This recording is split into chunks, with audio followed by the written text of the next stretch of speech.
안녕하세요, 여러분. 이제 연휴도 많고, 이제 슬슬 더 여행을 가는 바캉스 계절이 다가오다 보니까 이 골프 여행을 가고 싶은 분들이 많으실 것 같아요. 그 중에서도 일본 골프 여행을 고려하시는 분들이 꽤 있을 것 같아서 제가 한번 일본 골프장은 한국 골프장과 어떻게 다른지 그 차이점을 빠르고 쉽게 짚어드리도록 하겠습니다.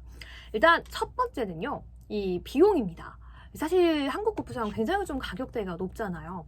일본 골프장을 제가 후쿠오카와 오키나와 이 두 지역에서 다녀온 사람으로서 경험을 얘기하자면 이 한국에서는 상대적으로 보기 힘든 10만 원대 또 5만 원대까지도 골프장을 볼 수가 있는 것 같습니다. 그래서 라구텐고라라는 사이트를 통해서 잘 검색해 보시면 굉장히 합리적인 가격으로 골프 여행을 즐길 수 있을 것 같고요.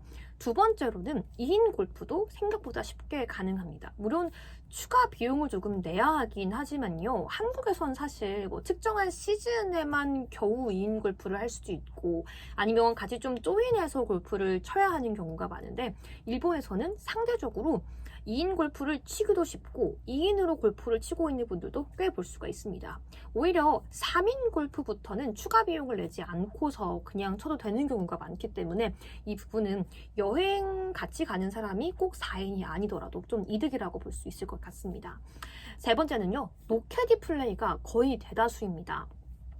해당 골프장의 구글 리뷰 같은 걸 보면 캐디 플레이를 했다라고 하는 분들도 간혹가다 보이긴 하는데요. 대체로 노캐디 플레이라고 하는 경우가 많고 캐디 플레이를 하고 싶어서 선택을 하고 싶어도 거의 없는 경우가 많아요. 이건 인력 부족도 있을 것 같고요. 그리고 만약에 캐디를 좀 원하신다고 하더라도 비추를 하는 게 굉장히 좀 나이대가 한국보다도 훨씬 연령이 있기 때문에 크게 많은 좀 도움을 받을 수 있을까? 이런 의문도 드는 것 같습니다.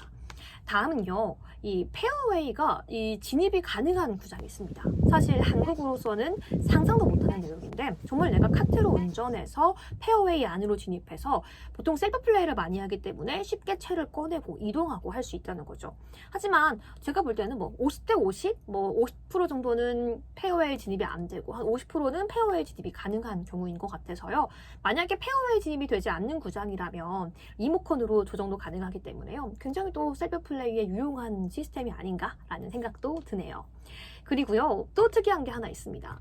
한국은 보통 그늘집, 이 나인홀과 나인홀 사이에 그늘집을 많이 이용하고 식사도 하잖아요. 근데 일본은 기본적으로 이 두 가지가 맞습니다. 1번은 스루 플레이.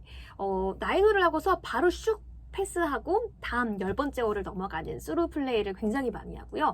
그게 아니라 좀 실버분들 같은 경우를 위해서 좀 만들어진 제도인 것 같은데 그 사이에 한국의 그늘집 15분, 최대 30분보다 훨씬 길게 쉬면서 그 사이에 골프장에서 제공해주는 점심 식사를 먹는 거죠. 그리고 이건 물론 추가적인 비용이 아니라 골프장을 예약할 때 함께 내는 거고요. 그 비용 자체가 제가 예약할 때 봤을 때는 꽤 많이 비싸지 않았어요.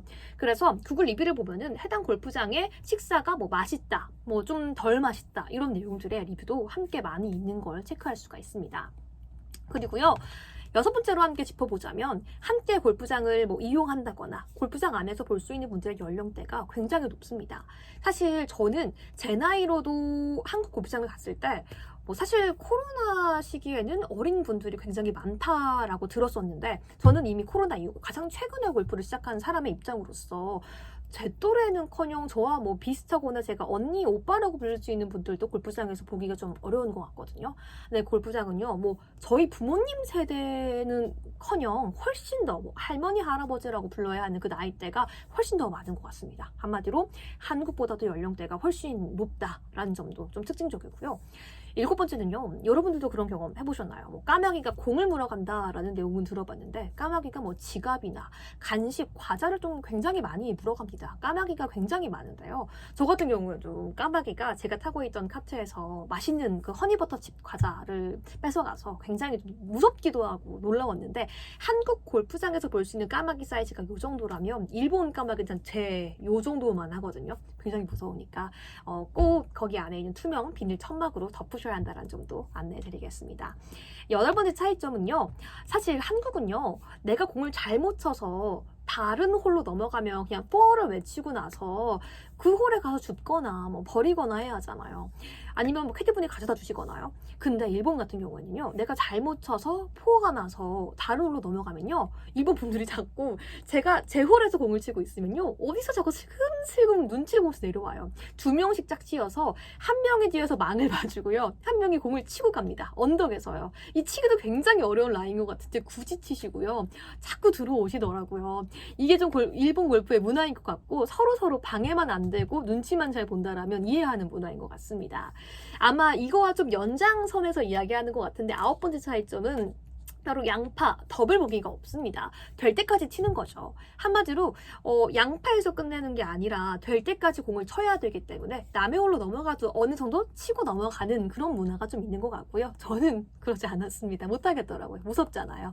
공 맞으면 안 되니까 뭐 일본 분들은 그런 문화가 있다라는 것까지 함께 알면서 혹시 넘어오더라도 너무 불쾌하지 않았으면 좋겠습니다. 10번째는요. 한국보다 상대적으로 페어웨이 전장이 조금 길었다라는 점도 제가 여자로서 좀 느낀 특징이었고요. 11번째로는 대부분 한국처럼 뭐 상부가 있는 곳이 대부분이 없기 때문에 라이트가 없습니다. 그래서 해가 정말 지기 전에 라운드를 꼭 끝내야 합니다. 그래서 혹시 마지막 라운드 정도를 염두하고 있다는 분들은 이 점을 꼭 체크하셔서 골프장 안에서도 마지막 라운드를 하는 분들에게는 꼭 당부를 합니다. 해가 지면 나오셔야 한다라고, 빨리 치고 나와야 한다라고 말하기 때문에 이 부분도 체크하셔야 되겠고요.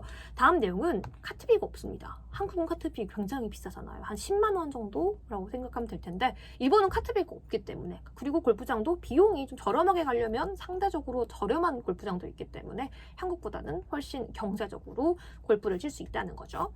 그리고요, 이런 것도 있어요. 뭐 사실 저는 한국인이기 때문에 해당이 안 되는 것 같기도 한데, 일본 사람들 같은 경우에는요, 골프장 카트 타는 곳 주변에 막 이렇게 배송되기 위해서 박스로 테이프로 비닐로 감싸진 골프백들이 굉장히 많이 쌓여 있습니다. 한마디로 지방과 지방 사이에 국내 여행을 가면서 골프 여행을 가시는 분들이, 예를 들어서 도쿄 사람이라면 오사카 골프 여행을 위해서 택배비를 내고 골프백을 왕복으로 보내는 거죠. 그래서 전철을 타고 가거나 기차를 타고 가거나 하는 이런 문화가 굉장히 잘 되어 있다라는 부분이 굉장히 특징적이라서 신기하다라고 생각이 들었던 문화였고요.